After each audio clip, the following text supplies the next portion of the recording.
Ela é tão linda, né, Yara? Eu me lembro que quase...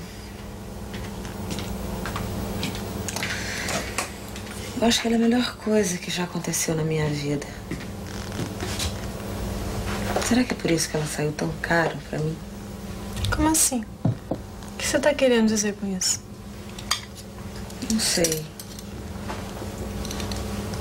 Mas quando eu olho pra ela dormindo, na hora que eu chego em casa e olho pra carinha dela, é tão maravilhoso ser mãe da Maria que às vezes me passa uma ideia assim de tributo, sabe? Como se eu tivesse tido que perder mesmo muitas coisas pra poder ter toda essa felicidade. Que tenha mais mórbido, Estela. Que isso? Não tem nada a ver com você, com a sua cabeça.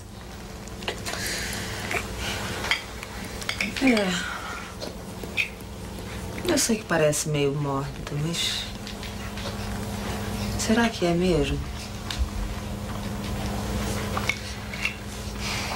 Será que uma pessoa pode ter tanta felicidade ao mesmo tempo?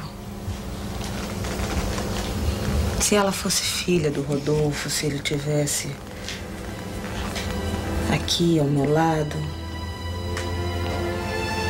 se ela fosse a irmã que o Paulinho queria tanto, você não acha que isso seria felicidade demais para uma pessoa só? Tudo bem, Yara, você não precisa me dizer nada. Eu sei que isso parece meio mórbido, mas é que... eu acho normal também eu pensar esse tipo de coisa. Eu convivo com uma alegria muito intensa, que é a minha filha. Convivo com uma dor que tem a mesma intensidade.